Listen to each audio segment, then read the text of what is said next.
Hello, everyone, and welcome to our ProVeg School Plates November workshop.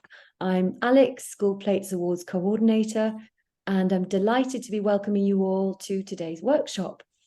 As I just mentioned, for those of you who were very quick off the mark and straight in, if you just say hello with your name and organisation in the section at the side, post any questions for us and comments, because we absolutely love your feedback. It's really how we develop and grow. So we really value your comments. Just chuck them in there, and we'd love to see them. So Christmas has come early here at ProVeg with our plant-based Christmas school dinner recipes developed by our amazing Polly. And we're very excited to unwrap our nutritious and delicious dishes for you. Our golden, oaty and creamy dishes today contain no less than 26 plants, which is more than an advent calendar. We have homemade gravy and a pineapple puff to look forward to. And as ever, these are low-cost, carbon-busting recipes. So before we actually get started with the workshop, I just need to remind you that it will be recorded and available on our ProVeg UK YouTube channel. So we'll start with a bit of an introduction to ProVeg. So here it is. For those of you who haven't joined us before, we are ProVeg UK, part of ProVeg International, which is a global organization with more than 200 staff in 11 countries across 4 continents. The orange blobs you can see in the middle of the map there are our school food programs in the UK, Germany, and Poland. So what do? Our mission is to replace 50% of animal products globally with plant-based and cultivated foods by 2040. And why do we do that? Well, in the UK, we want to help caterers make great plant-based choices available on the menu to make food healthier and more sustainable so that caterers can save money and offer dishes which are more inclusive and sustainable for everyone. And as you know, the old saying, I'm sure you all can recite it now, chickpeas are cheaper than chicken. And all our recipes appeal to lots of different groups of people from different faiths, diets, with different allergies. It's open to more children. On this slide here, you can see a typical spaghetti bolognese, meat-based one, compared with a plant-based version of spaghetti bolognese, just to show you the kind of thing that you can achieve. The plant-based spaghetti bolognese is cheaper. It is, in fact, 27% cheaper. If you see across the bottom, the little green symbols there, it's 87% lower in saturated fat, has more than double the fiber and less than 1/3 of the carbon emissions. So we can really help you start to hit those sustainability targets that you've got on your website. To begin with, in 2018, this was the picture. There we are with our one council that we were working with. And today it's a different story. If you look here, you can see we're working with just over 1/4 of all authorities in the UK. So to stay ahead of the curve, work with us, because this is the way things are moving. And here is our ambassador, Chris Packham, showing you our recipe and the school plates guide and egging you on to come and join us. So if you go to proveg.com, you can download that very guide to our school plates program and our 35 recipes. So just to let you know, we are also developing 35 more recipes for next year, which will also have a full nutritional profile and the cost breakdown. So you can expect that coming out in the earlier part of next year. So that's something to look forward to. And here is an example of an ideal menu provided by one of our star caterers. And as you can see, this caterer has put the plant-based and vegetarian options at the top of the menu, with the meat beef bolognese coming at the bottom, just to nudge that choice a little bit further. And they have Save the Planet Tuesday, which is a really good way to encourage the school community to get behind the idea of Vegetarian Day. So if you send in your menus, we will give you feedback and you may win an award. It could be bronze, silver, or you might go straight to gold. It's possible. We show you exactly how to do that with a checklist you can action, which nudges positive behaviors and meat reduction and promotes plant-based eating. So if you could send yours to us by the end of November, we can really be sure to include it for our announcements in January. One of the key things we do at ProVeg is to do workshops in person for our local authority partners and caterers, anywhere really where we can get lots of school caterers together. And this is one we did for Hackney Council in the summer. So lots of schools came together and it was a great success and we loved it and they loved it. So please get in touch if this applies to you, because we'd love to come and do a workshop for you. Okay, so that's a little bit about us. And now on to the recipes. Our new recipes today have all been designed with 10 primary portions, so you can easily adjust the quantities. We have, I said there was something golden, and here it is, a golden sweet potato and lentil winter Wellington, followed by our Scottish oaty haggis bake. There's a hint there. You have to guess where Polly lives.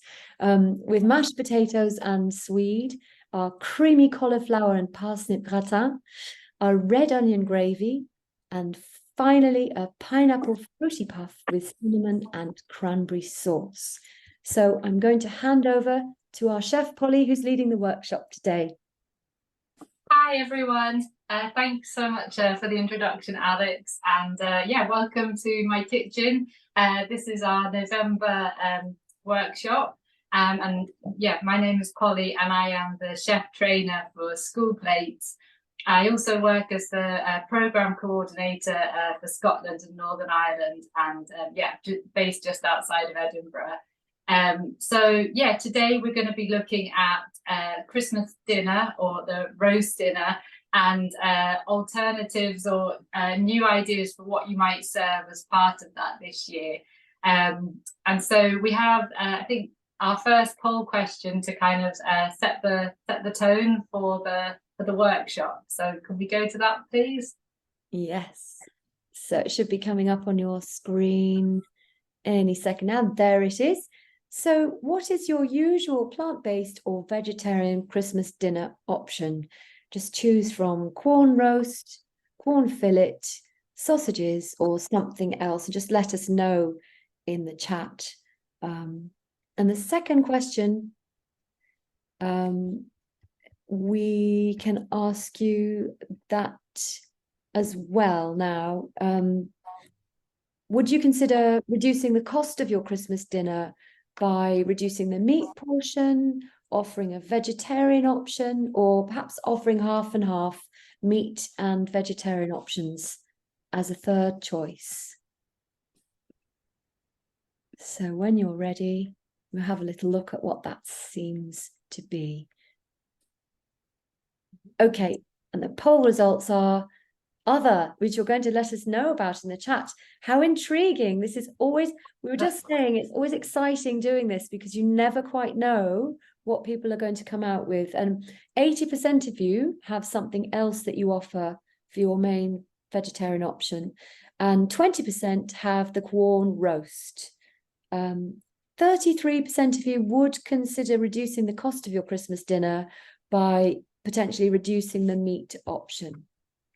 And 67% of you like the idea of offering half and half meat and vegetarian options as a third choice. That's great. Thank you so much. Yeah, that's really, really interesting. And yeah, so it'd be really exciting to hear what you are serving, because we did quite a lot of research looking at menus that some of our partners and things have sent to us. So we were kind of selecting what we saw most commonly. And yeah, those were things that were kind of pre-prepared options. So yeah, today is all about cooking from scratch, making food that is really fresh, really nutritious, and gives children the opportunity to try lots of new ingredients. And interestingly, the second poll question about the meat reduction, You know, we really believe that Christmas dinner or roast dinners just aren't, you know, it's not just about the meat. Maybe traditionally the idea of it has been, but it's about a full plate, lots of different flavors, lots of different textures, a yummy gravy to kind of go around everything. And so it's a really great dish for getting children to try new things on that plate as part of the whole meal. And it's a great opportunity to kind of reduce your costs by looking at a smaller meat portion there and offering them to try something new as well, along with other parts of the meal that they're already familiar with.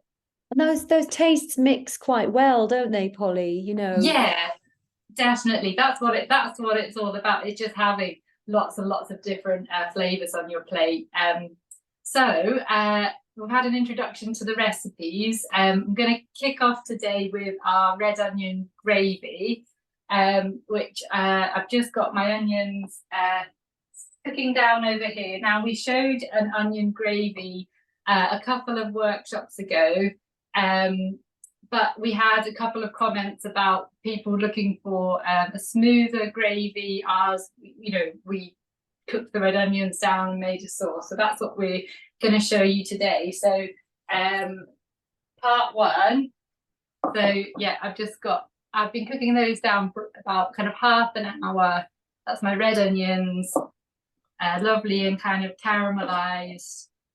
Lots and lots of flavor coming out of it there. And so yeah, this is a gravy that is just completely from scratch, and it's a gravy that can be served for everybody as well. You know, even if it's being a meat choice, you know, they could also enjoy this lovely onion gravy with that. So red onions, and then I've got a spoonful of brown sugar and soy sauce, which is going to go in there, and that's just going to give a really lovely deep flavor. And I just mix that together. Smells so good. And then I've got a litre here of vegetable stock, which is going to go in. Top that all up. And I'm going to pop this back on the stove and let it cook for maybe 10 minutes, and then I'm going to come back to it and show you the making of it into a lovely smooth sauce. So I'm just going to turn the heat up on that, so we just get all the lovely flavors going, and we'll come back to the gravy while I show you our next dish, which is another kind of side dish, the creamy cauliflower and parsnip gratin. And again, you know, we're going to serve this, as the vegetable side, but it could actually probably evolve into a main course vegetarian option as well. I'm looking around so I've got in the oven, bring this out. Oh, this is so nice. This is going to feel Christmassy when you see a lovely golden parsnip. So, I parboiled. I've got cauliflower and parsnip in equal quantities, which I parboiled for 5 minutes and then have roasted just with a little bit of oil on them. And so, you know, also a really lovely side dish, as is our roast vegetables. But we're going to add a creamy sauce that will just kind of give a bit more nutritional depth to the dish. So what I'm going to do, got over here the ingredients for this dish. So let me bring it nice and close. So butter beans. Yeah, delicious butter beans. And I was just saying to Alex, you know, they're a real School Plates favourite ingredient. We use them in a lot of our dishes because they're so creamy, and they really boost the nutrition, the protein, and create really great creamy sauces. So we've got butter beans. I've got 2 tablespoons of nutritional yeast, which again just adds the kind of micro and macronutrients, your B vitamins and zinc and iron into the dish. I've got a teaspoon of onion powder and a teaspoon of garlic powder. So yeah, lovely kind of yeah, creamy, but then got that lovely oniony, garlicky seasoning. And then here I've got plant milk, whatever you like to use. I've opted for an oat milk here. And I'm just going to pour that in with the beans and the nutritional yeast and onions and garlic. And then I'm going to add to that half a teaspoon of salt. Lovely. A little bit of seasoning. And parsnip, as well as being Christmassy, is full of potassium and vitamin C, and cauliflower's got fiber and vitamin C, many other benefits. So yeah, great to just not use them like for Christmas, the parsnip. I think they are such an excellent vegetable. We have them in the UK, you know, all over winter. They're really sweet, and so yeah, this would work as a really lovely main course dish, or side dish to kind of have throughout winter menus. So I'm just gonna come over to my blending station. I'm gonna just whiz this sauce up. So just excuse me for a second.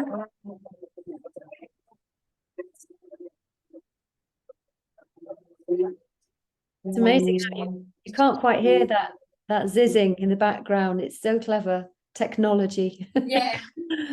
Okay, so that's lovely and smooth.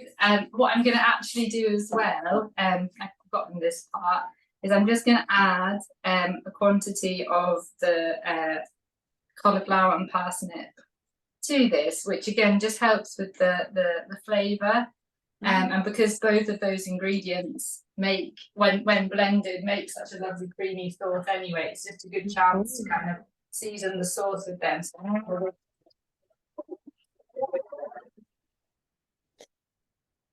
And they're readily available and they're not expensive. So these are good side dishes to include. Wonderful. Okay. Lovely. And then just spread my vegetables out. And then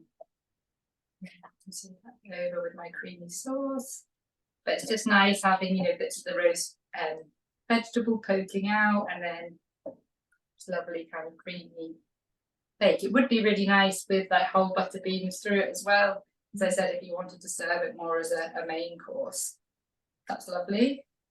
And then dairy-free, low in fat, but creamy, but full of nutrition. Yeah, because I guess an ordinary gratin, made with full cream, lots of butter, you know, it's not what you want, you know, doesn't fit really with school food and what you want children to be having for their lunch. This is much healthier, but still creamy and delicious. So I've covered it with breadcrumbs, which will crispen up. I'm just going to pop that into the oven. And I'll give that about 20 minutes. So, yeah, nearly to the end of before the end of the workshop. We'll check on that and see how that's going. I'm going to let my gravy still do its thing. Okay, next we're going to move on to main courses. So I'm going to show you two different main courses. The first I'm going to go for is the Scottish OT bake, which the idea came about through looking at the vegetarian haggis, which is a dish that you see sometimes on school menus in Scotland, but it's a really much loved national dish. And having discussions with the team, we thought that it would be really nice to kind of to celebrate that dish, what's good about it, and that lovely to have like a regional dish coming from a part of the UK and actually work really well on school menus. The thing about the haggis and its tradition, you know, is that it was always made out of ingredients that were the kind of really economical. It was about making your ingredients go a really long way. And celebrating, I guess things that you have around as well, things that are local to this region. So I'll bring out what we're going to be making ours with. So onions, we've got grated carrots and mushrooms, kind of equal quantity, so they're going to be our vegetables in it.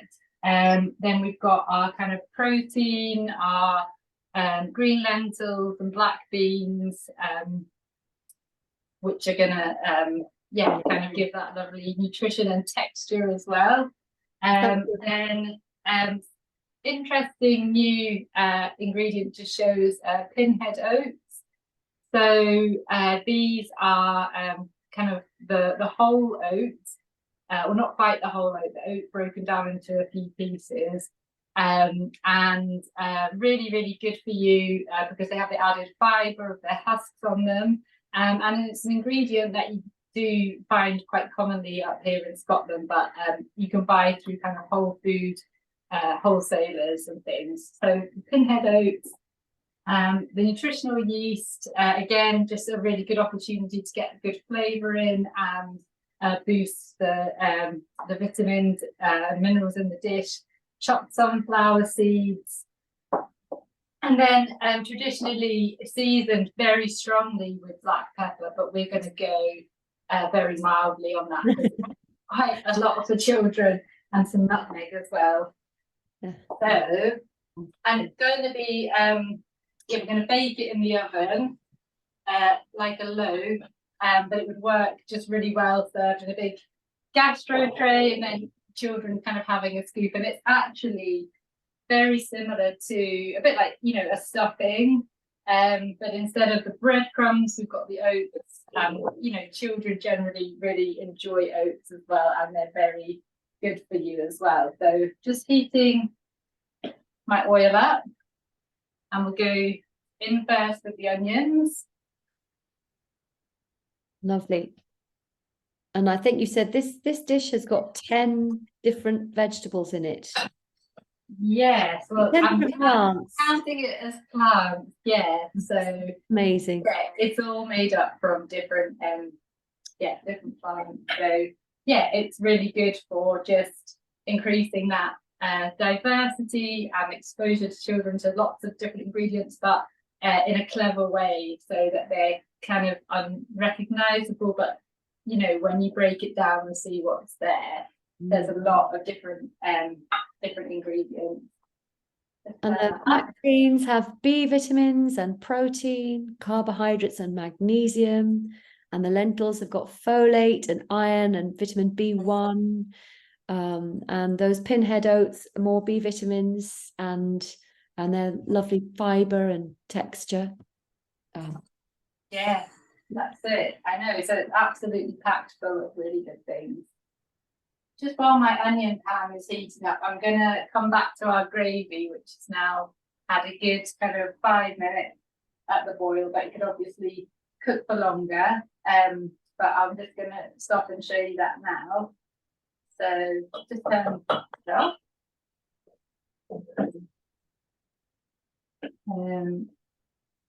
So I think, yes, when we showed you the dish before, we kind of just stopped it there, and so you would have served the sauce and the onions kind of all together, which is still a really lovely thing to do. But we're just going to strain this off. No bit. Lovely.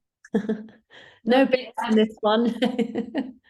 Yeah, lovely onions here, and actually I'm going to use these onions in my lentil loaf later, so because they're so full of flavour and not to waste them, because that would be a shame. They'd be useful to go into something else. So I'm just going to pop those over there. Because we don't want Christmas waste. Yeah, if we can avoid that, it's hard sometimes with planning and like you say, trying to get a smooth sauce, but we'll keep the onions and use those in a little bit. Right, so I've got a lovely really delicious smelling gravy, and then I'm going to take here corn flour mixed with a little bit of water, so a tablespoon of corn flour mixed with a tablespoon of water, and that's going to go in. Oh, that looks lovely. I can see the and then I'm going to just whisk that very fast. Everyone's getting hungry now. Yeah, honestly, because I've been preparing for this workshop for the last few weeks, and it has felt very Christmas. Like I think it's the Yeah. cooking onion. Mm. Yeah, I think it's the cooking onion. And, Such a lovely smell. brown cow. Yeah. Okay, so that's just now my gravy. I'm just going to put that back onto the heat and let that thicken. But the reason to add the corn flour was just so that it wasn't so watery when you kind of come to serve it and it goes onto the plate. You kind of want to have a slightly thicker sauce. So I'll put that and turn that down with that.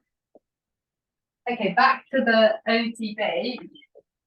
So I've got my onions going, and then next in carrots and mushrooms. And again, you know, mushrooms can have, you know, mixed reactions sometimes from children, but by grating them up here, I think that's a really good way. They'll just kind of blend into the bake, and but you get like a lot of lovely flavour, vitamin D from mushrooms as well. So we'll just let those vegetables cook down. That's really good. Lovely. Did you say this was you checked with supermarket costs, and this was 38p per portion for the Scotty Oatish haggis bake? Yeah, we did. I did do the costs on the main courses.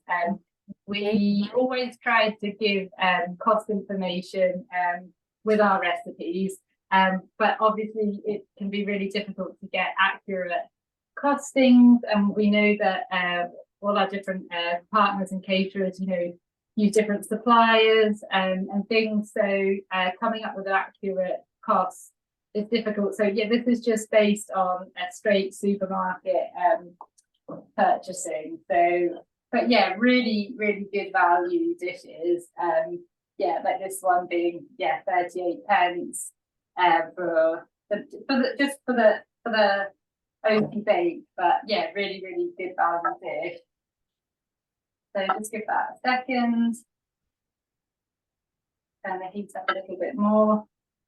And then in with the lentils and the beans.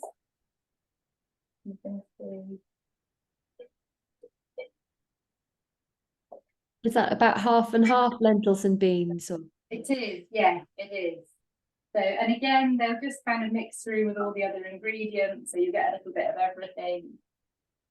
And then, yeah, using the pinhead oats are going to go next. And so, yeah, not only the new kind of nutritional profile of them, but also the texture of them is probably the biggest reason of using these. It's creamy, but they also have a lovely bite to them as well. Kind of similar to like somewhere between risotto and pearl barley kind of flavour. So I'm going to go in there.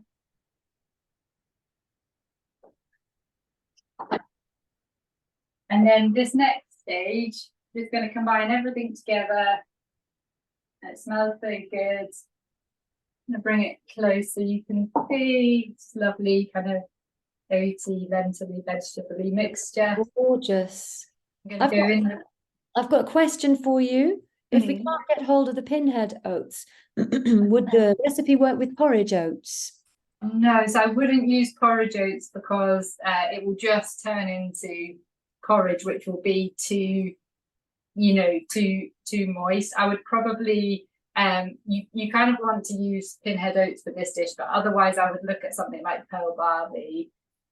Definitely pearl barley and maybe red lentil or something to loosen it a little bit. And I'd be happy to look at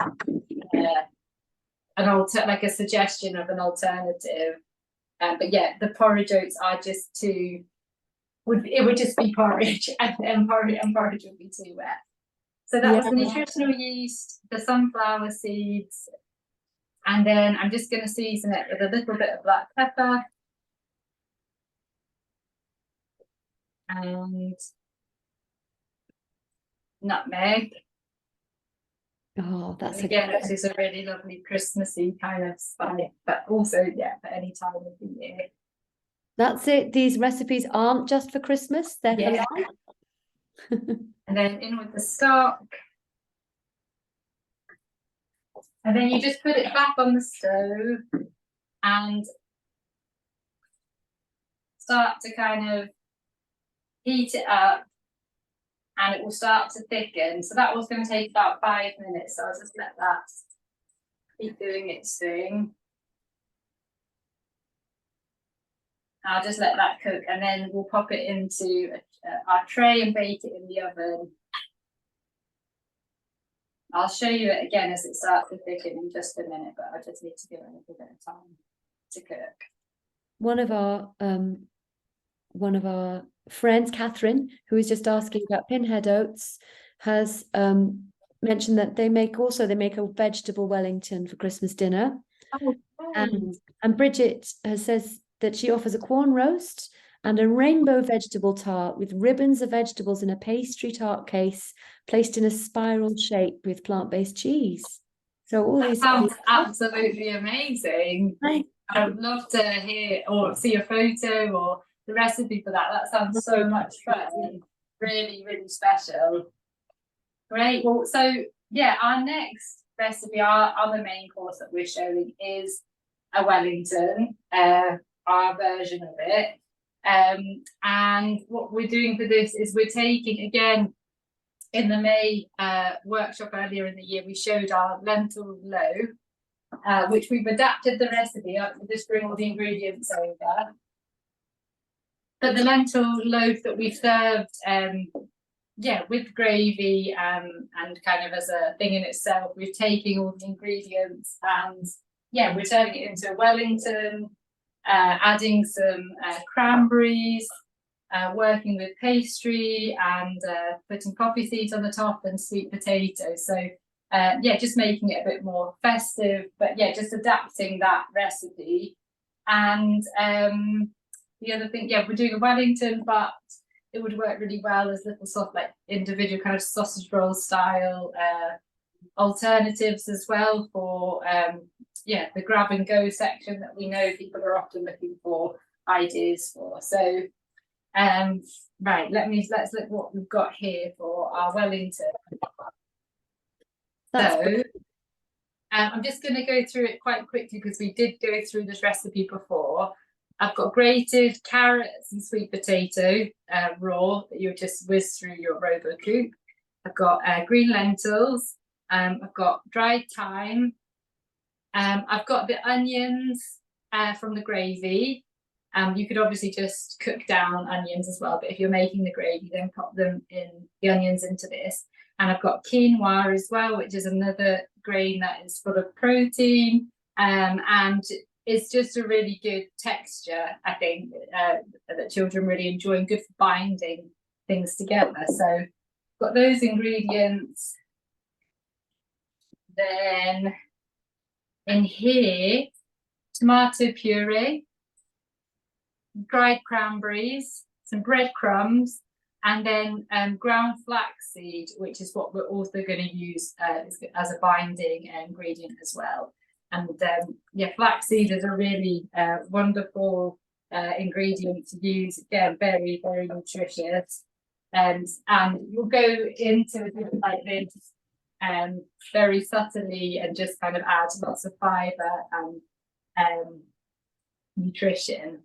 Oh, can I tell them about nutrition in your bowl? Alex, please tell them about all the nutrition. All right, that bowl is full of so much goodness. The sweet potatoes got beta carotene and vitamin A. The pre-lentils, they are pre-lentils in there, right? Yes. Pre-lentils, they have soluble fiber, protein, iron, and folate. The flaxseed is nutrient dense. It's got omega-3 and fiber. Quinoa has got protein, zinc, fiber, folate, antioxidants, and cranberries have got immune boosting antioxidants and vitamin C. That's amazing, isn't it? And that's really great to just be introducing all of that within the meal. They're going to be absolute superheroes, these children, after this. Great. So I can just smell as well the gratin. Which I think is ready. which looks delicious. Ooh. Okay, so bubbling away. I don't know that what I'll do. I've got your parsnips and cauliflower kind of sticking up. I will put a couple of it on the plate so you can see that. Oh, it's so good. Smell it. I bet it smells amazing. It makes such a great sauce. So I don't know how I use it. Lovely. Yeah, we can see it, Polly. Beautiful. Good. So yeah, lovely, a creamy side dish there. So that's our gratin. Put that over here. I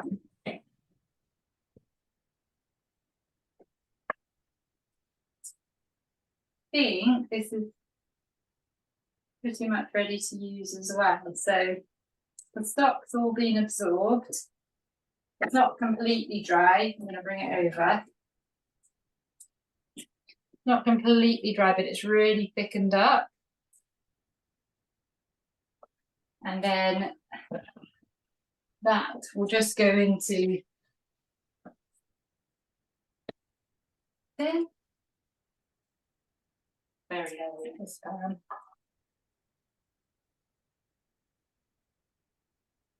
Oh, look at that. Looks great.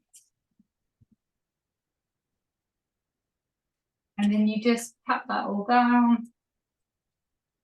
You can hear it's quite squelchy. It's got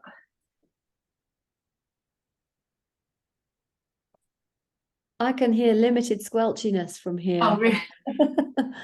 Oh, Here we go. cool.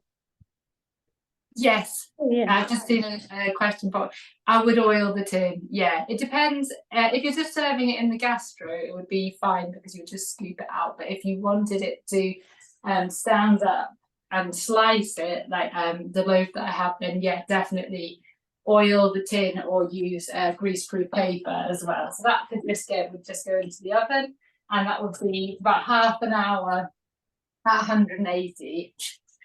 And that is the Scottish oaty bake, Beautiful. which I'll show you the cooked one at the end.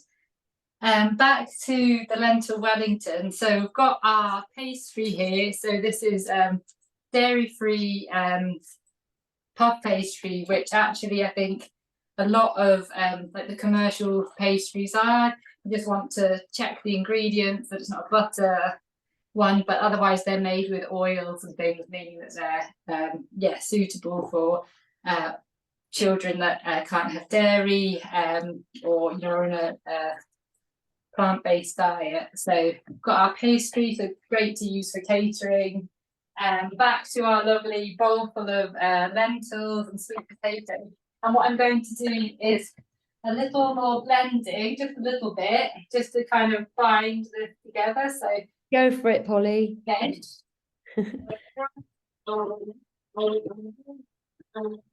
hearing it a bit more this time. It's very clever how it just mutes it. And in this Wellington, we have Polly's cost for this from her supermarket cost. So of course we as Polly said, we can't be entirely sure what it will cost you because you may be able to get it more cheaply. But the supermarket cost for this Wellington is 35p per portion. So that's amazing with all those benefits. And it's wrapped in a parcel, which is extremely Christmassy because we like Christmas parcels, don't we? Everything's in a parcel at Christmas. Yeah, and it's really just the puff. It's a really nice way to kind of interact, like children. Often people love pastry. Children enjoy things from pastry. Yes, and when it's cold and dark and miserable outside, then it's definitely cheering to have the smell of pastry cooking. Oh, it is. Walk into a school canteen and it makes you hungry. So that's just been roughly blitzed together. It's not like a paste or anything, but it could be done with a potato masher or it could be done in the RoboGoop. And then while you were talking, sorry, Alex, I just I also added, it was just kind of 50 mils of water to that as well, which just kind of works with the breadcrumbs and everything just to start binding the ingredients. Okay, so then for the Wellington, got our pastry.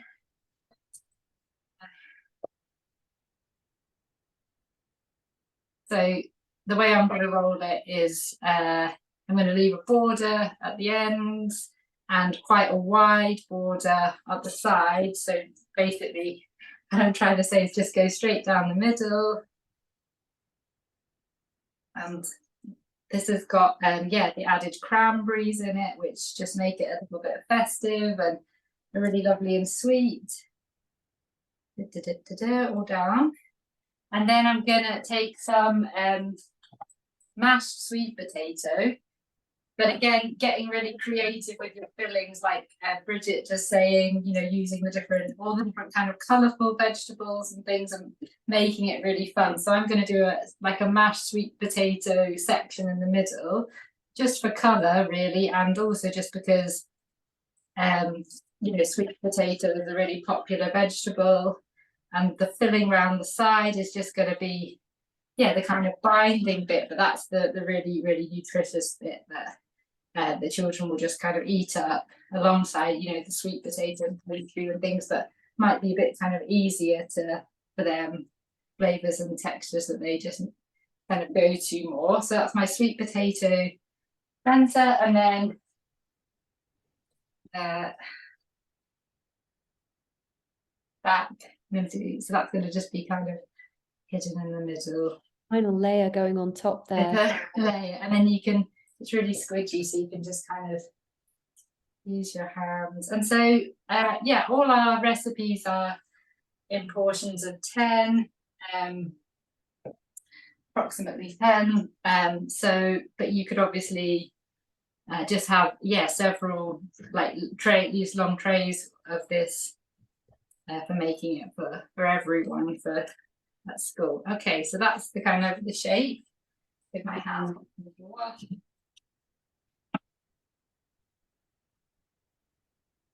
And then this is the magic about to happen. So I've got plant milk in here, again just some oat milk, go down the side. And then bring this over. Better than a Christmas stocking. Yeah. Looks beautiful. This side. So it goes in, it doesn't go in thirds really, does it? Or do you think the middle third and yeah, you're right. I think you're right. I think it's thirds, isn't it? You can obviously, I mean, you could also as well do it between 2 sheets of pastry and make a bigger one as well. Sealing the ends, which is important just so that the filling all stays in and cooks and steams in the middle. But again, just a little bit of the milk.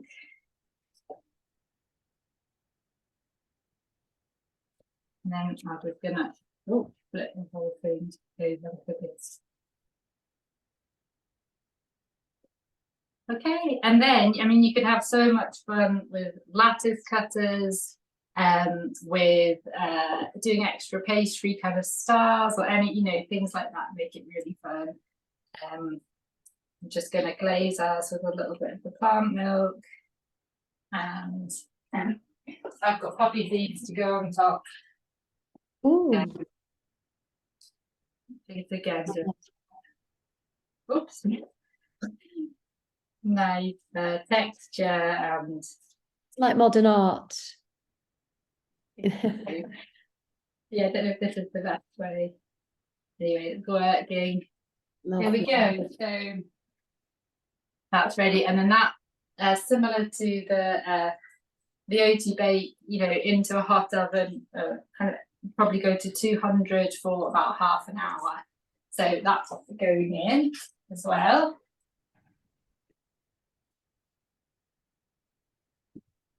Great, and then I'm going to show you a really simple festive dessert as well.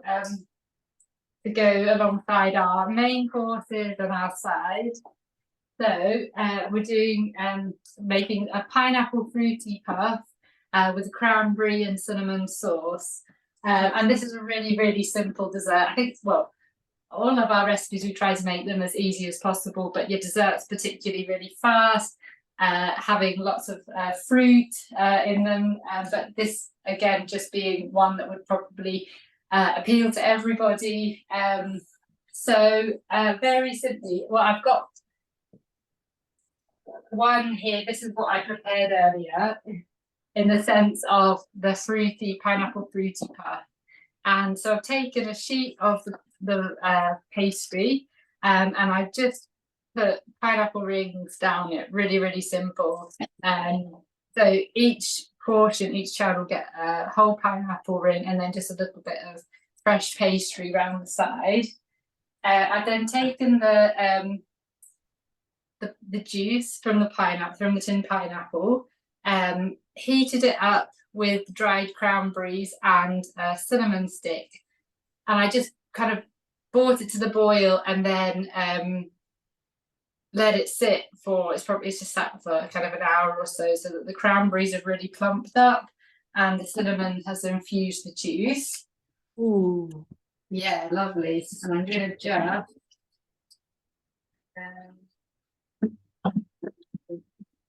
whisk that together. And that is going to be a lovely kind of jammy, fruity sauce as well. I also like that everybody gets their own slice of pineapple, a little bit of pastry around it. Very pleasing. And most people like pineapple. Of course, pineapple has benefits as well. I seem to time this with the zizzing.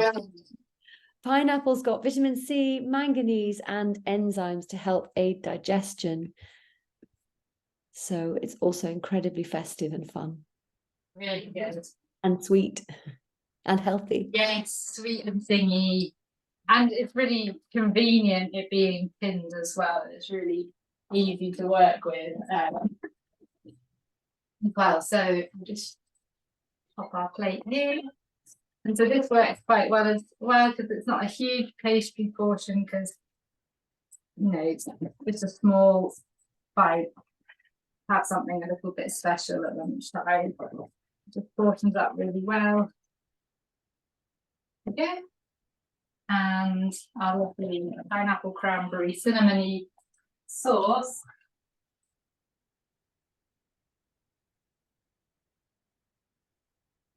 And bright colours which they'll love. Just I think because it's just lit. It's gone quite white with the foam from the the juice, but that will it's starting to settle down now. But yeah, so delicious, fruity, pineapple-y cranberry. They're perfect. You could have it with a little bit of yogurt, plant yogurt, and that's our dessert. Now we'll come to our main courses, just to put them up on the plate so you can see. You're doing well, Polly. We've still got time to show you. Yeah, great. That's good.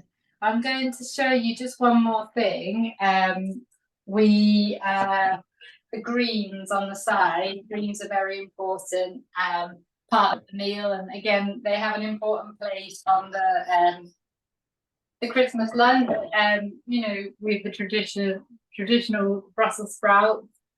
Love them or hate them, and I'm sure everybody has strong memories of them from school lunches, but just kind of Christmas eating in general.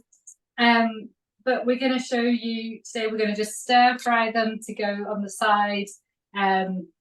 Just a much more tastier way to have the Brussels sprout. And again, similar to the parsnip, it's an ingredient that's not just for Christmas, that's really good to use kind of throughout winter. They're really, really good value. I mean, like cabbages and all of those kind of vegetables, such good value. I think this is a really nice way to serve them. So all I've done is just chopped off the ends and then shredded them, but that could be done through a Robocoupe, so really, really quick and easy to do. And then a tiny bit of oil in the pan. And then it would just be a case of just cooking them very, very lightly for a minute or two. And it's the whole, I think, you know, with the sprouts, it's the boiling them for a long time in water. It really, well, I know some people do like that taste, but it's really that cabbagey wet. And I think it's an ingredient that then gets quite wasted. So yeah, we're not going for those kind of sprouts. We're going for lovely, kind of lightly cooked, crunchy sprouts. So stir fry them very lightly. No salt, tiny half teaspoon of salt, and then here I've got lemon juice. So we'll just do a little bit of lemon juice as well, just to kind of help them cook and give them a nice little flavour. So that's our greens. Beautiful. And I'm gonna now reveal the haggis, oh sorry, the OT bake and the Wellington. So this was the OT bake. It's cooked in a different container, so more of the more like a loaf.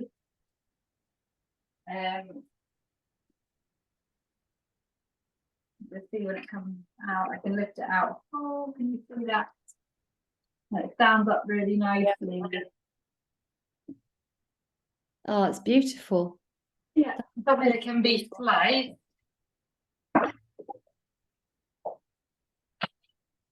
And then it's easy to portion up as well, isn't it? Yeah. Slice something, it's just easier. The end piece. Put that down. Beautiful. A little bit there. But yeah, either can be sliced and kind of laid out ready to just pop on the plate, or like I said, can be served easily from the gastro. And then the Wellington. If you're thinking of leaving, don't leave yet, because we have a final poll to go through, which is the poll we did at the very start. Here we go. So this is the Wellington now, puffy and out the oven, all lovely golden with poppy seeds. And I just slice into the middle there. Oh, you've got your sweet potato filling. beautiful. Yeah, and again, really easy to portion and holds its shape really well. There we go. Looks pretty. Right, and then our lovely sprout. Proper Christmas experience. It's not even Eat the Rainbow, Polly. We've got rainbows on the plate. We do. Well, that is today. Our sprout. And a little bit of our gratin. Creamy, lovely on the side. I think we're all feeling extremely hungry now. Yeah, it is. I know. Well, I've got lots of really good food here. I wish I could always say it. I wish I could share it. Oh, that would be It's a full roast affair. And then our lovely gravy is thickened smooth up. gravy. No complaints. Yeah, well, that just going all over. Oh, it's beautiful.